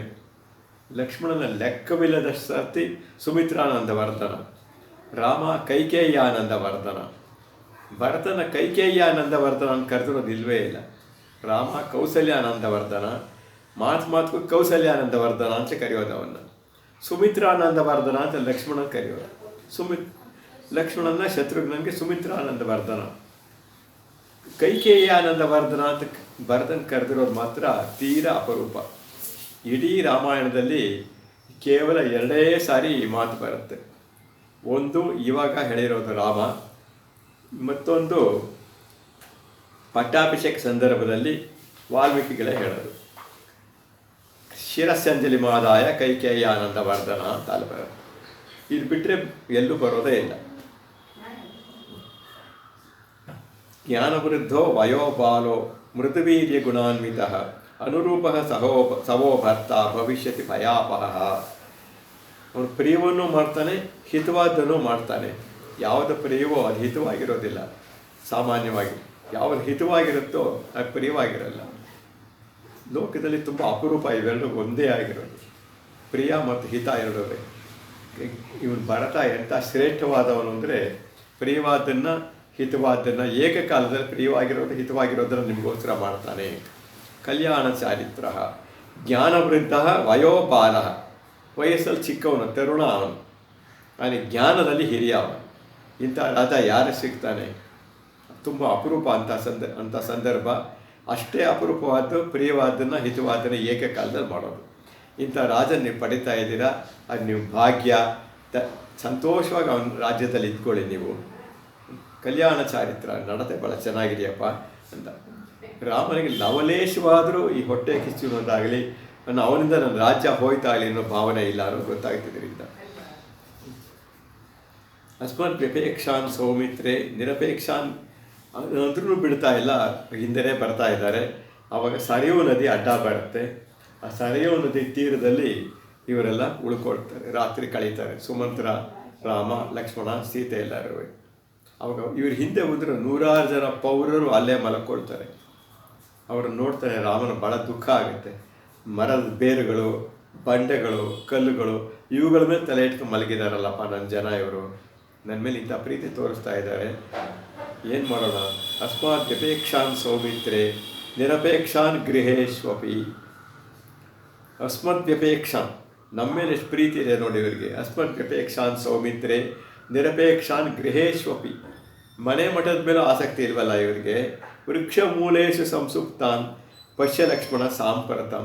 ಇವಾಗ ನೋಡು, ಮರದ ಬುಡಗಳ ಮೇಲೆ, ಬೇರುಗಳ ಮೇಲೆ, ಬಂಡೆಗಳ ಮೇಲೆ ಹಿಂಗೆ ತಲೆ ಇಟ್ಕೊಂಡು ಮಲಗಿದಾರಲ್ಲಪ್ಪ. ಇವ್ರು ಪ್ರಾಣನಾದರೂ ಬಿಡ್ತಾರೆ, ನನ್ನನ್ನು ಬಿಡೋದಿಲ್ಲ. ಈಗ ಸದ್ಯಕ್ಕೆ ಅವ್ರು ಹೆಂಗಾನ ಮಾಡಿ ವಾಪಸ್ ಹೋಗೋ ಮಾಡ್ಬೇಕು ನಾವು. ಪೌರಾಹಿ ಆತ್ಮಕೃತ ದುಃಖಾತ್ ವಿಪ್ರಮೋಕ್ಷ ನೃಪಾತ್ಮಜೈ. ಅವರು ತಮ್ಮ ಅವಿವೇಕದಿಂದಲೋ ದೌರ್ಭಾಗ್ಯದಿಂದಲೋ ಕಷ್ಟ ಸಿಕ್ಕೊಂಡ್ರೆ ಅವ್ರನ್ನ ಬಿಡಿಸ್ಬೇಕಾದ್ರೆ ನಮ್ಮ ಧರ್ಮ. ನತು ಖಲ್ಲು ಆತ್ಮನಾಯೋಜ್ಯ ದುಃಖೇನ ಪುನವಾಸಿನಃ. ಪೌರಾಹಿ ಆತ್ಮಕೃತ ದುಃಖಾತ್ ವಿಪ್ರಮೋಕ್ಷ ನೃಪಾತ್ಮಜೈ. ಪೌರರು, ನಮ್ಮ ಪ್ರಜೆಗಳು ಅವರ ಅವಿವೇಕದಿಂದಲೋ ಗ್ರಹಚಾರ ಕೆಟ್ಟೋ ಕಷ್ಟದಲ್ಲಿ ಸಿಕ್ಕೊಂಡ್ರೆ ನಾವು ಅವ್ರನ್ನ ರಕ್ಷಣೆ ಮಾಡಬೇಕು, ರಾಜಪುತ್ರರು. ಅದು ನಮ್ಮ ಧರ್ಮ. ನತು ಖಲು ಆತ್ಮನಾಯೋಜ್ಯ ದುಃಖೇನ ಪರವಾಸಿನಃ. ನಮ್ಮ ದುಃಖನ ಎಂದೂ ಅವ್ರ ಮೇಲೆ ಹೊರಿಸಬಾರ್ದು. ಇದು ಪ್ರಜಾಪ್ರೀತಿ ಇರೋ ರಾಜನ ಲಕ್ಷಣ. ಇದು ತನ್ನ ಸುಖ ತ್ಯಾಗ ಮಾಡಿದಾನೆ ಹೊರತು ಜನಗಳ ಸುಖ ನನಗೋಸ್ಕರ ತ್ಯಾಗ ಮಾಡಿಸ್ಕೊಳ್ಳೋದಿಲ್ಲ, ಜನರ ಹತ್ರ ಏನು ತಗೊಳ್ಳೋದಿಲ್ಲ ಅವರು. ಅದು ರಾಜನ ಲಕ್ಷಣ. ಅದು ಅದಕ್ಕೋಸ್ಕರ ಸುಮಂತ್ರನಿಗೆ ಹೇಳ್ತಾನೆ, ಬೆಳಗಿನ ಜಾವ ಹೇಳ್ತಾ ಇದ್ದಂಗೆ ನಾವು ಈ ಜಾಗ ಹೊಟ್ಟೋಗೋಣ, ಅವ್ರು ಹೇಳೋಕೆ ಮುಂಚೆ, ಎಚ್ಚೆತ್ತುಕೊಳ್ಳೋಕೆ ಮುಂಚೆ ಅಂತ. ಅದಕ್ಕೆ ರಥನ ನಾನಾ ದಿಕ್ಕುಗಳಲ್ಲಿ ಓಡಿಸ್ತಾನೆ ಅವನು, ಖಾಲಿ ರಥನ. ಪೂರ್ವಕ್ಕೆ, ಪಶ್ಚಿಮಕ್ಕೆ, ಉತ್ತರದಿಂದ ದಕ್ಷಿಣಕ್ಕೆ ಎಲ್ಲ. ಆಮೇಲೆ ಇವ್ರನ್ನ ಕೂರಿಸ್ಕೊಂಡು ಮುಂದಕ್ಕೆ ಹೊಟ್ಟೋಗುತ್ತೆ ರಥ. ಅವ್ರು ಬೆಳಗ್ಗೆ ನೋಡ್ತಾರೆ, ರಾಮ ಲಕ್ಷ್ಮಣ ಯಾರೂ ಇಲ್ಲ ಇಲ್ಲಿ, ರಥನೂ ಇಲ್ಲ. ನೋಡಿದ್ರೆ ರಥದ ಗುರುತು ಗೊತ್ತಾಗ್ತಾ ಇಲ್ಲ. ಒಂದು ಸಾರಿ ಈ ಕಡೆ ಹೋದಂಗೆ ಕಾಣುತ್ತೆ, ಆ ಕಡೆ ಹೋದಂಗೆ ಕಾಣುತ್ತೆ. ಅವ ವಿಧಿ ಇಲ್ದವರು ನಗರಗಳಿಗೆ ಅಯೋಧ್ಯೆಗೆ ವಾಪಸ್ ಹೋಗ್ತಾರೆ. ಈ ಥರ ಇವರು ಇಲ್ಲಿ ನಾವು ತತ್ವಾರ್ಥ ಹುಡುಕಬಾರ್ದು, ಕಾವ್ಯಾರ್ಥ ಮಾತ್ರ ಹುಡುಕಬೇಕು. ಪ್ರಜಾಪ್ರೀತಿ ರಾಜನ ಧರ್ಮ ಅದೇನೆ. ಅದನ್ನೇ ವಿಶ್ವಾಮಿತ್ರನಿಗೆ ಬೋಧಿಸಿದ್ದ ಅವನಿಗೆ. ರಘುವಂಶದ ರಾಜರು ಮಾಡ್ತಾ ಇದ್ದಿದ್ದೇ ಇದನ್ನು. ರಾಜ ಪ್ರಕೃತಿ ರಂಜನಾಥನ್ ಕಾಳಿದಾಸ ಇವರಿಂದಲೇ ಕಲ್ತ್ಕೊಂಡಿದ್ದು ಮಾತಾಡು, ವಾಲ್ಮೀಕಿಗಳಿಂದಲೇ. ಅಲ್ಲಿಂದ ಮುಂದಕ್ಕೆ ರಾಮ ಹೋಗಿ ಗುಹನನ್ನು ನೋಡ್ತಾನೆ. ಗಂಗಾ ನದಿ ಸಿಗುತ್ತೆ ದಾರಿನಲ್ಲಿ. ಅದನ್ನೆಲ್ಲ ದಾಟ್ಕೊಂಡು ಹೋಗ್ತಾನೆ. ಅಲ್ಲಿ ಶೃಂಗಿಬೇರಪುರ ಸಿಕ್ಕುತ್ತೆ. ಇನ್ನು ಗಂಗಾ ನದಿ ದಾಟಿಲ್ಲ ಅವನು. ಕಮ್ಮಿ ನೀರಿರುವಂಥ ಸಣ್ಣ ನದಿಗಳನ್ನು ದಾಟ್ಕೊಂಡು ಹೋಗಿದ್ದಾನೆ. ಆವಾಗ ಗುಹಾ ಬಂದು ಅವನ್ನ ನೋಡ್ತಾನೆ. ಬಂದು ಅವನ ಸ್ವಾಗತಿಸ್ತಾನೆ. ಒಳ್ಳೆ ಆಹಾರ ಇದೆ, ಹಾಸಿಗೆ ಇದೆ, ವಿಶ್ರಾಂತಿ ತಗೋ ಅಂತ ಹೇಳ್ತಾನೆ. ಆವಾಗ ನೋಡಪ್ಪ, ನೀ ಸ್ನೇಹಿತ, ನನ್ನ ಬಾಂಧವ ಅಂತ ಅವನು ಭಾಳ ಪ್ರೀತಿಯಿಂದ ಆಲಿಂಗನ ಮಾಡ್ಕೊಳ್ತಾನೆ. ನನ್ನ ಹಿತೈಷಿ ನೀನು, ನನ್ನ ಉಪಚಾರದಿಂದ ಮಾತಾಡಿಸ್ಬಿಟ್ಟೆ, ಇಷ್ಟೇ ಸಾಕು, ನನಗೇನು ಬೇಕಾಗಿಲ್ಲ ಇವಾಗ. ಕುಶಚೀರಾಜನಂ ಫಲಮೂಲಾಶ್ರಂ ಚಮ ವಿಧಿ ಪ್ರಣಹಿತಂ ಧರ್ಮೇ ತಾಪಸಂ ವನಗೋಚರಂ. ಇವಾಗ ತಾಪಸ, ನಾನು ಕಾಡಲ್ಲಿ ಓಡಾಡ್ಕೊಂಡಿರೋನು, ನಂಗೆ ಇದೆಲ್ಲ ಬೇಕಾಗಿಲ್ಲಪ್ಪ. ನೀನು ಪ್ರೀತಿಯಿಂದ ಮಾತಾಡಿಸ್ದೆ, ನಂಗೆ ಅದೇ ಸಾಕೋಯ್ತು, ಅದೆಲ್ಲ ನಂಗೆ ತೃಪ್ತಿ ಆಗಿದೆ. ಅಶ್ವಾನಾಂ ಕಾದನೇನ ಅಹಂ ಅರ್ಥಿ ನ ಅನ್ಯೇನ ಕೇನಚಿತ್ ಏತೌ ಅತ್ರ ಭವತಾ ಭವಿಷ್ಯಾಮಿ ಸುಪೂಜಿತಃ. ಇದು ಮಹಾರಾಜನಿಗೆ ಭಾಳ ಪ್ರಿಯವಾದ ಕುದುರೆಗಳಪ್ಪ ಇವು. ಇವುಗಳಿಗೆ ಒಳ್ಳೆ ಮೇವು ಒದಗಿಸ್ಬಿಡು ಸಾಕು, ಅದರಿಂದ ನನ್ನ ತೃಪ್ತಿ ಆಗುತ್ತೆ. ರಾಮನ ಅನೇಕ ಗುಣಗಳನ್ನು ಹೇಳುವಾಗ ಸರ್ವಭೂತ ಹಿತೇ ರಥಃ ಅನ್ನೋ ಒಂದು ಮಾತು ಹೇಳಿದ್ದಾರೆ. ಎಲ್ಲ ಜೀವಿಗಳ ಹಿತದಲ್ಲೂ ಇಷ್ಟ ಇರೋನು ಅಂತ. ಇವನು ಆ ಮೂಗು ಪ್ರಾಣಿಗಳ ಕುದುರೆ ವಿಷಯದಲ್ಲೂ ಕೂಡ ಅಷ್ಟು ಗಮನ ಕೊಡ್ತಾ ಇದ್ದಾನೆ.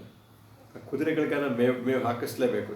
ನಾವಾಗೇನೋ ದುಃಖ ಸುಖ 108 ಇರುತ್ತೆ, ಹಸಿವು ತಡ್ಕೊಳ್ತೀವಿ, ನಾವು ಬೇಕಾಗಲ್ಲ. ಆಗ್ತಾನೆ ಅರಮನೆ ಬಿಟ್ಟು ಬಂದಿದ್ದಾನೆ, ಆ ದುಃಖ ಎಲ್ಲ ನೋಡಿದ್ದಾನೆ, ಅನುಭವಿಸ್ತಾ ಇದ್ದಾನೆ. ಅವನು ಹೆಂಗೆ ಒಳ್ಳೆ ಆಹಾರ ಕೇಳ್ತಾನೆ, ಅವನಿಗೇನು ಬೇಕಾಗಿಲ್ಲ. ಹಾಗಂತೇಳಿ ಕುದುರೆನ ಉಪವಾಸ ಇಡೋಕ್ಕಾಗತ್ತಾ? ಅದಕ್ಕೋಸ್ಕರ ಕುದುರೆಗಳಿಗೆ ಮೇವು ಕೊಟ್ಬಿಡಪ್ಪ, ಅಷ್ಟು ಸಾಕು. ಈ ಕಾರಣಕ್ಕೆ ಅವನ್ನ ಸರ್ವಭೂತ ಹಿತೇ ರಥ ಅಂತ ಕರೆದ್ರೆ ಇದೆ. ಪಕ್ಷಿ, ಪ್ರಾಣಿ, ಕಾಡು ಮೇಡು ಲೋಕಹಿತ ಲೋಕ ಪ್ರೀತಿ ಇರಬೇಕದು ಇರುತ್ತೆ ಅವ ಗುಣದಲ್ಲಿ ಸರ್ವಭೂತ ಹಿತೇ ರತಃ. ಆಮೇಲೆ ಸಂಧ್ಯಾ ವಂದನೆ ಮಾಡ್ದ ಸಾಯಂಕಾಲ ಪಶ್ಚಿಮ ಸಂಧ್ಯಾ. ಅನೇಕ ಸಂದರ್ಭದಲ್ಲಿ ಮಹರ್ಷಿಗಳು ಇದನ್ನು ಹೇಳ್ತಾರೆ. ಪೂರ್ವ ಸಂಧ್ಯಾ ಮಾಡ್ದ, ಪಶ್ಚಿಮ ಸಂಧ್ಯಾ ಮಾಡ್ದ. ಅವನ ಕರ್ಮಗಳನ್ನ ಯಾವ ಕ್ಷಣದಲ್ಲೂ ಬಿಟ್ಟವನಲ್ಲ ರಾಮ. ಯಾಕಂದ್ರೆ ಸಂಧ್ಯಾ ವಂದನೆ ಮಾಡೋದು ಅವಾಗ ಲಕ್ಷ್ಮಣ ತಾನೇ ತನ್ನ ತೀರ್ಥ ಅಂತ ತಗೊಂಡು ಅದನ್ನೇ ಆಹಾರವಾಗಿ ಸ್ವೀಕಾರ ಮಾಡ್ದ. ಜಲಮೇವ ಆದದೇ ಭೋಜ್ಯಂ ಲಕ್ಷ್ಮಣೇನ ಆಹೃತಂ ಸ್ವಯಂ. ಅವನಿಗೆ ಈ ಅರಮನೆಯದ್ದು ಸಂಬಂಧ ಇರೋದೇನು ಬೇಕಾಗಿಲ್ಲ. ಅದಕ್ಕೋಸ್ಕರ ಅವನು ಕೇವಲ ತೀರ್ಥ ತಗೊಂಡು ಮರದ ಕಡೆಗೆ ಮಲಕ್ಕೊಂಡ. ಅವನು ಪ್ರಭಾತ ಅಂತೂ ಶರ್ವರಿಗೆ. ಮಾರನೇ ದಿನ ಬೆಳಗ್ಗೆ ಆಗುತ್ತೆ. ಬೆಳಗ್ಗೆ ಆದಮೇಲೆ ಮುಂದಕ್ಕೆ ಕೊಡ್ತಾನೆ ಅವನು. ಗುಹಾ ಲಕ್ಷ್ಮಣನ ಹೇಳ್ತಾನೆ, ನೀನು ವಿಶ್ರಾಂತಿ ತಗೊಳಪ್ಪ, ನಾನು ರಾಮ ಸೀತೆ ನಿನ್ನ ನಾನು ಕಾವಲಿರ್ತೀನಿ, ಯೋಚನೆ ಮಾಡಬೇಡ ಅಂತ. ಅವ ಲಕ್ಷ್ಮಣ ನಂಗೆ ಹೆಂಗೆ ನಿದ್ದೆ ಬರುತ್ತಪ್ಪ, ಇವರಿಬ್ಬರು ಹೀಗೆ ನೆಲದ ಮೇಲೆ ಮಲಗಿದಾರಲ್ಲ ರಾಮ ಲಕ್ಷ್ಮಣರು, ಇದು ನೋಡಿ ನಂಗೆ ಹೆಂಗೆ ನಿದ್ದೆ ಮಾಡಲಿ, ನನಗೇನು ಸಂತೋಷ ಇದೆ ಅಂತ ಕೇಳ್ತಾವ. ಆಮೇಲೆ ಅದು ಆ ಕಷ್ಟಗಳನ್ನು ಆ ನೋವುಗಳನ್ನು ಮಾತಾಡ್ಕೊಂಡೇ ಆ ರಾತ್ರಿ ಕಳೆದು ಹೋಗುತ್ತೆ. ಮಾರನೇ ದಿನ ಬೆಳಗಾಗತ್ತೆ. ಬೆಳಗಾಗ್ತಾ ಇದ್ದಂಗೆನೆ ಲಕ್ಷ್ಮಣನ ರಾಮ ಎಬ್ಬಿಸ್ತಾನೆ. ಗುಹನ ಸಹಾಯದಿಂದ ಅವನ ನಾವೆಯನ್ನು ಒದಗಿಸ್ತಾನೆ. ಅದರಲ್ಲಿ ಸುಮಂತ್ರ ರಥದ ಸಮೇತ ಅದರಲ್ಲಿ ಹೋಗ್ತಾರೆ ಅವರು. ಗಂಗಾ ನದಿ ಆ ಕಡೆ ತೀರಕ್ಕೆ ಹೋದ್ಮೇಲೆ ಜನಪದ ಅಯೋಧ್ಯೆಯಿಂದ ಆಚೆ ಬಂದಿದ್ದಾರೆ ಅವರು. ಗಂಗಾ ನದಿ ತೀರಕ್ಕೆ ಬಂದಮೇಲೆ ಗುಹನ್ನ ಕಳಿಸ್ಕೊಡ್ತಾರೆ ಅವರು. ಗುಹ ವಿಧವಾಗಿ ಕೇಳ್ಕೊಳ್ತಾನೆ, ನನ್ನೂ ಕರ್ಕೊಂಡು ಹೋಗು ಅಂತ. ಇವರು ಒಪ್ಪೋದಿಲ್ಲ, ಬೇಡಪ್ಪ ನೀವು ವಾಪಸ್ ಹೋಗಿ ಹೇಳು, ಇದ್ರ ಕೈಗೆ ನಂಬಿಕೆ ಬರಲ್ಲ ನಾನು ಕಾಡಿಗೆ ಹೋಗಿದ್ದೀನಿ ಅಂತ. ಅವ್ಳಿಗೆ ಹೇಳೋಕಾನ ನೀವು ವಾಪಸ್ ಹೋಗಪ್ಪ ಅಂತ ಸಮಾಧಾನ ಮಾಡಿ ಸುಮಂತ್ರನ ಕಳಿಸ್ತಾನೆ. ಕಣ್ಣಲ್ಲಿ ನೀರು ಹಾಕೊಂಡು ಹೋಗ್ತಾನೆ ಅವನು. ಆಮೇಲೆ ನಾವೇನಲ್ಲಿ ಗುಹಾ ಒದಗಿಸಿದಂಥ ನಾವೇನಲ್ಲಿ ದಾಟ್ಕೊಂಡು ಗಂಗಾ ನದಿ ಆ ಕಡೆ ತೀರಕ್ಕೆ ಹೋಗ್ತಾರೆ. ಇದ್ರ ಮಧ್ಯೆ ಪ್ರಾಣಿಗಳನ್ನ ಬೇಟೆಯಾಡಿ ಮಾಂಸ ಆಹಾರ ಮಾಡ್ಕೊಂಡು ಮುಂದಕ್ಕೆ ಹೋಗ್ತಾರೆ ಅವರು. ಇವರ ರಾತ್ರಿ ಮಲಕ್ಕೊಳ್ಳುವಾಗ ಇದು ಹೇಳ್ತಾನೆ, ಅಧ್ಯೇಯಂ ಪ್ರಥಮ ರಾತ್ರಿ ಯಾತಾ ಜನಪದಾತ್ ಬಹಿಃ ಯಾ ಸುಮಂತ್ರೇನ ರಹಿತ ತಾಂ ನೋತ್ಕಂಠಿತಮರ್ಹಸಿ. ಇದು ನಮ್ಮ ಮೊದಲನೇ ರಾತ್ರಿ. ಜನಪದ ಅಂದರೆ ಗ್ರಾಮಕ್ಕೆ ಎಲ್ಲ ಮನುಷ್ಯ ವಾಸ ಇರೋ ಜಾಗ ಎಲ್ಲ ಬಿಟ್ಟು ಕೇವಲ ವನವಾಸದಲ್ಲಿದ್ದೀವಿ ನಾವೀಗ, ಕಾಡಿನಲ್ಲೇ ಇದ್ದೀವಿ. ನಮಗೆ ಬೇಕಾದವ್ರು ಯಾರೂ ಇಲ್ಲ. ಜಾಗರ್ತವ್ಯಂ ಅತಂದ್ರಿಭ್ಯಾಂ ಅದ್ಯ ಪ್ರಭೃತಿ ರಾತ್ರಿಷು. ಇನ್ಮೇಲೆ ನಾವು ರಾತ್ರಿ ಹೊತ್ತು ಎಚ್ಚರವಾಗಿರಬೇಕಪ್ಪ, ತೊಂದರೆ ಬರದೇ ಇರೋ ಹಾಗೆ. ಅನಾಥಶ್ಚ ವೃದ್ಧಶ್ಚ ಮಯಾ ಚೈವ ವಿನಾಕೃತಃ ಕಿಂ ಕರಿಷ್ಯತಿ ಕಾಮಾತ್ಮ ಕೈಕೇಯಿ ವಶಮಾಗತಃ. ಆ ತಂದೆ ಸ್ಥಿತಿ ಯೋಚಿಸ್ಕೊಂಡ್ರೆ ಬೇಜಾರಾಗಿ ಸಂಕಟ ಆಗತ್ತಪ್ಪ. ಈಗ ಯಾರೋ ನೋಡ್ಕೊಳ್ಳೋರಿಲ್ಲ, ನಾವಿಬ್ಬರು ಇಲ್ಲಿ ಬಂದ್ಬಿಟ್ಟಿದ್ದೀವಿ. ಭರತ ಶತ್ರುಘ್ನರು ಅಲ್ಲೇ ಇದ್ದಾರೆ. ಇವನು ಏಕಾಕಿ ಆಗಿದ್ದಾನೆ, ಕೈಕೇಯಿ ವಶದಲ್ಲಿದ್ದಾನಲ್ಲ, ಇವನ ಗತಿ ಏನಾಗಬೇಕು ಅಂತ. ಇದನ್ನೆಲ್ಲ ನೋಡಿದ್ರೆ ನನಗೆ ಪ್ರಪಂಚದ ಗತಿನ ಆಶ್ಚರ್ಯ ಆಗುತ್ತಪ್ಪ. ಇದಂ ವ್ಯಸನ ಮಾಲೋಕ್ಯ ರಾಜ್ಞಶ್ಚ ಮತಿ ವಿಭ್ರಮಂ. ರಾಜ ಹಿಂಗಾದ್ನಲ್ಲ ಅಂತ ನೋಡ್ತಾ ಇದ್ದೀನಿ. ಕಾಮ ಏವ ಅರ್ಥಧರ್ಮಾಭ್ಯಾಂ ಗರಿಯಾನ್ ಇತಿ ಮೇ ಮತಿ. ಧರ್ಮ ಅರ್ಥ ಕಾಮ ಈ ಮೂರು ಪುರುಷಾರ್ಥಗಳಲ್ಲಿ ಕಾಮವೇ ಹೆಚ್ಚು ಅಂತ ಅನ್ನಿಸ್ಬಿಡುತ್ತಲ್ಲಪ್ಪ. ಈಗ ಅರ್ಥ ಧರ್ಮಗಳನ್ನು ಅದೇ ಮೀರಿ ನಿಂತು ಬಿಡುತ್ತಲ್ಲ. ಕೋಹಿ ಅವಿದ್ವಾನಪಿ ಪುಮಾನ್ ಪ್ರಮದಾಯ ಕೃತೆ ತ್ಯಜೇತ್ ಛಂದಾನುವರ್ತಿನಂ ಪುತ್ರಂ ತಥೋ ಮಾಮಿವ ಲಕ್ಷ್ಮಣ. ವಿದ್ಯೆ ಸಂಸ್ಕಾರ ಏನೂ ಇಲ್ಲದೆ ಸಾಧಾರಣವಾದ ಒಬ್ಬ ಮನುಷ್ಯ ಕೂಡ ಹೆಂಗಸಿನ ಮಾತು ಕೇಳಿಕೊಂಡು ಒಬ್ಬ ವಿಧೇಯನಾದ ಪುತ್ರನ ಕಳಿಸೋದಿಲ್ವಲ್ಲ, ತ್ಯಾಗ ಮಾಡೋದಿಲ್ಲ. ಅಂಥದ್ರಲ್ಲಿ ನಮ್ಮ ತಂದೆ ಜ್ಞಾನಿ ವೃದ್ಧೀರೇನಾದವನು, ರಾಜರ್ಷಿ ಆದವನು, ಹೆಂಡತಿ ಮಾತು ಕೇಳ್ಕೊಂಡು ನಾನು ಕಳಿಸ್ಕೊಡ್ತೀನಲ್ಲಪ್ಪ. ನನ್ನಂಥ ವಿಧೇಯನಾದ ಮಗನ್ನ ಯಾರನ್ನ ಕಳಿಸ್ತಾರ ಅನಿಸ್ತದೆ. ಕೋಹಿ ಅವಿದ್ವಾನಪಿ ಕುಮಾರ್ ಪ್ರಮದಾಯ ಕೃತೆ ತ್ಯಜೇತ್ ಛಂದಾನುವರ್ತಿನಂ ಪುತ್ರಂ ತಥೋ ಮಾಮಿವ ಲಕ್ಷ್ಮಣ. ಅನೇಕ ಸಂದರ್ಭದಲ್ಲಿ ನಮಗೆ ರಾಮನಿಗೆ ಕೊಂಚೂ ಮನಸ್ಸಿಗೆ ಬೇಜಾರು ಬರಲಿಲ್ಲ ಅಂತ ಅನಿಸುತ್ತೆ. ಆದರೆ ಮನುಷ್ಯ ಪ್ರಕೃತಿ ಅನ್ನೋದು ಮನುಷ್ಯನಾಗಿ ಕಾಣಿಸ್ಕೊಳ್ತಾ ಇದ್ದಾನೆ. ಸಂಕಟ ಅನ್ನೋದು, ನೋವು ಅನ್ನೋದು ಎಂಥವ್ರನ್ನೂ ಮಾಗಿಸಿಬಿಡುತ್ತೆ, ಬಗ್ಗಿಸಿಬಿಡುತ್ತೆ ಅಂತ ಪರ್ವತದಂಗೆ ಸ್ಥಿರವಾದ ಮನುಷ್ಯನ ಬಾಯಲ್ಲಿ ಈ ಮಾತನ್ನು ಆ ಸಂಕಟ ಬರೆಸ್ತಾ ಇದೆ. ಅಪೀದಾನಿಂನ ಕೈಕೇಯಿ ಸೌಭಾಗ್ಯ ಮತಮೋಹಿತ ಕೌಸಲ್ಯಾಂತ ಸುಮಿತ್ರಾಂತ ಸಪ್ರಪಾದೇತ ಮತ್ಕೃತೆ. ಕೊಪ್ಪು ಕೈಕೇಯಿಗೆ ದುರಹಂಕಾರ, ಮದ ಬಂದಿದೆ ಅವರಿಗೆ. ನನ್ನ ತಾಯಿನ ನಿನ್ನ ತಾಯಿಗೆ ಏನು ಹಿಂಸೆ ಕೊಡ್ತಾರೋ ಗೊತ್ತಿರೋಲ್ಲಪ್ಪ, ಅದನ್ನು ನೀವು ಒಂದು ಕೆಲಸ ಮಾಡಪ್ಪ, ನಾನು ಸೀತೆ ಸಮೇತ ಮುಂದಕ್ಕೆ ಹೋಗ್ತೀನಿ, ನೀನು ಅಯೋಧ್ಯೆಗೆ ವಾಪಸ್ ಹೋಗ್ಬೋದು, ನೀನು ಅವ್ರನ್ನ ನೋಡ್ಕೊಳ್ಳಪ್ಪ. ಅನಾಥಾಯಿ ನಾಥತ್ವಂ ಕೌಸಲ್ಯಾಯ ಭವಿಷ್ಯಸಿ. ಕೌಸಲ್ಯ ಅನಾಥೆ ಆಗಿದ್ದಾಳೆ, ಸುಮಿತ್ರೆ ಅನಾಥೆ ಆಗಿದ್ದಾಳೆ, ಅವ್ರಿಗೆ ನೀನು ರಕ್ಷಕ ಆಗ್ತೀಯ, ನೀವು ಹೋಗಪ್ಪ ನೀನು ಅಂತ. ಆವಾಗ ಏನಪ್ಪ ಹೀಗೆ ಮಾಡ್ತಾ ಇದೆಯಾ ಅಂತ ಲಕ್ಷ್ಮಣ ರಾಮ ಹೇಳೋ ಮಾತು ಎಷ್ಟು ದುಃಖಪಟ್ಟಿದ್ದಾನೆ ಅಂತ ನಮಗೆ ಗೊತ್ತಾಗುತ್ತೆ. ಮಾತ್ಮ ಸೀಮಂತಿನಿ ಕಾಚಿತೆ ಜನಯೇ ಪುತ್ರಮೇ ದೃಶಂ ಸೌಮಿತ್ರೇ ಯೋ ಅಹಂ ಅಂಬಾಯಾ ದದ್ವಿ ಶೋಕಂ ಅನಂತರಂ. ಈ ಲೋಕದಲ್ಲಿ ಯಾವ ಹೆಂಗಸು ನನ್ನಂಥ ಒಬ್ಬ ದುರ್ಭಾಗ್ಯನ ನನ್ನ ಮಗನಿಗೆ ಜನ್ಮ ಕೊಡದೆ ಹೋಗ್ಬಿಡಿ. ತಾಯಿಗೆ ನೋಡಿ ಎಂಥ ಸಂಕಟ ಕೊಡ್ತಾ ಇದ್ದೀನಿ ನಾನು, ನನ್ನಿಂದ ಏನು ಸುಖ ಸಿಕ್ತು ಅವಳಿಗೆ, ಬರೀ ದುಃಖ ಸಿಗ್ತಾ ಇದೆಯಲ್ಲ, ಯಾರೋ ನನ್ನಂಥ ಮಗನ ನೆರದೇ ಹೋಗಿ, ನನ್ನಂಥ ಮಗನಿಗೆ ಜನ್ಮ ಕೊಡದೆ ಹೋಗಿ. ವಿಲಭ್ಯೋಪರತಂ ರಾಮಂ ಗತಾಚ್ಯಸಮಿವ ಆನಲಂ ಸಮುದ್ರಮಿವ ನಿರ್ವೇಗಂ ಆಶ್ವಾಸಯತ ಲಕ್ಷ್ಮಣ. ಅವ ಲಕ್ಷ್ಮಣ ಸಮಾಧಾನ ಮಾಡ್ತಾನೆ. ಕುಟುಂಬಗಳಲ್ಲಿ ಇದು ಭಾಳ ಮುಖ್ಯವಾದ ವಿಷಯ. ರಾಮ ದುಃಖ ಪಡ್ತಾ ಇದ್ದರೆ ಲಕ್ಷ್ಮಣ ಅವನ ಸಮಾಧಾನ ಮಾಡಬೇಕು. ಸೀತೆ ದುಃಖ ಪಡ್ತಾ ಇದ್ದರೆ ರಾಮ ಅವರ ಸಮಾಧಾನ ಮಾಡಬೇಕು. ಎಲ್ಲರೂ ಶಾತುಮೊರೆ ಥರ ಒಟ್ಟು ಗಳೋಗಿ ಶುರು ಮಾಡಿದ್ರೆ ಏನು ಗತಿ? ಕುಟುಂಬ ಹೆಂಗೆ ನಡಿಬೇಕು ಅಂತ ವಾಲ್ಮೀಕಿಗಳು ತೋರಿಸ್ತಾ ಇದ್ದಾರೆ. ಅವ್ರ ಸಂಸಾರ ಹೆಂಗಿರಬೇಕು, ಒಬ್ಬರು ಧೈರ್ಯ ಕಳ್ಕೊಂಡು ಕುಸಿದಾಗ ಇನ್ನೊಬ್ಬರು ಅವ್ರ ಸಮಾಧಾನ ಮಾಡಬೇಕು. ಅವರು ಎರಡು ಕೈಗೆ ತಲೆ ಮೇಲೆ ಇಟ್ಕೊಂಡ್ರೆ ಮುಂದಕ್ಕೆ ಏನು ನಡೆಯೋದೇ ಇಲ್ಲ. ಅದಕ್ಕೋಸ್ಕರ ಆವಾಗ ನೈತರುಪೈಕಂ ರಾಮ ಯದೀದಂ ಪರಿತಪ್ಯಸೆ ವಿಷಾದಯಸಿ ಸೀತಾಂ ಚ ಮಾಂ ಚೈವ ಪುರುಷಶ್ಚ. ನೀನು ಎಂಥವನು, ಪರಾಕ್ರಮಿ, ಲೋಕ ಕಾಯವನಲ್ವಾ ನೀನು? ಹಿಂಗೆ ಅಳ್ತಾ ಇದೆಯಲ್ಲ, ನನಗೆ ಸೀತೆಗೆ ನೋವು ಮಾಡ್ತಾ ಇದೆಯಲ್ಲಪ್ಪ ನೀನು, ನೀವು ಮಾಡಬೇಕಾದ್ದು. ನ ಚ ಸೀತಾ ತ್ವಯಾ ಹೀನ ನ ಚಾಹಂ ಅಪಿ ರಾಘವ ಮುಹೂರ್ತಮಪಿ ಜೀವಾಮೋ ಜಲಾನ್ ಮತ್ಸ್ಯೋ ಇವ ಉದ್ಧತವು. ನೀರಿಂದ ತೆಗೆದುಹಾಕಿದ ಮೀನುಗಳು ಎಷ್ಟೊತ್ತು ಬದುಕಿರುತ್ತವೆ? 1 ನಿಮಿಷ 2 ನಿಮಿಷ. ಅವುಗಳ ಹಂಗೆ ನಾನು ಸೀತೆ ನೀನನ್ನು ಬಿಟ್ಟು ನಾವು ಒಂದು ಕ್ಷಣವೂ ಬದುಕಲ್ಲ. ಅಂಥದ್ರಲ್ಲಿ ನನ್ನ ಅಯೋಧ್ಯೆ ಹೋಗೋದು ನೀನು ಹೆಂಗೆ ಹೇಳ್ತಾ ಇದೀಯಾ? ಅದನ್ನು ಆ ಮಾತು ಬೇಡ, ಯೋಚನೆ ಮಾಡಬೇಡ. ಖಂಡಿತವಾಗಲೂ ಭರತ ಅವಳನ್ನ ಚೆನ್ನಾಗಿ ನೋಡ್ಕೊಳ್ತಾನೆ. ನೀನೇನು ಆ ವಿಷಯದಲ್ಲಿ ಸಂದೇಹ ಇಟ್ಕೋಬೇಡ. ಎಂಥ ಒಳ್ಳೆಯವನು ಅವನು ಭರತ ಅಂದರೆ ನಿನಗೆ ಗೊತ್ತಿಲ್ವಾ? ನೀನೇ ಹೇಳಿದೆಯಲ್ಲ ಅವನು ಎಂಥ ಅವನು ಅಂತ. ಕಲ್ಯಾಣ ಚಾರಿತ್ರ ಅಂದಿದೀಯಾ, ಆ ಧೈರ್ಯ ತಗೋ ನೀನು. ಖಂಡಿತ ಚೆನ್ನಾಗಿ ನೋಡ್ಕೊಳ್ತಾನೆ. ನಾವು ಮುಂದಿನ ಕೆಲಸ ಮಾಡೋಣ, ವನವಾಸ ಮುಂದುವರ್ಸೋಣಪ್ಪ, ಸಮಾಧಾನ ಮಾಡ್ತಾನೆ. ಸೀತೆಯನ್ನು ನೋಡ್ತಾ ಇದ್ದಾಳೆ, ಅವಳಿಗೂ ಏನು ತೋಚಿಲ್ಲ ಪಾಪ.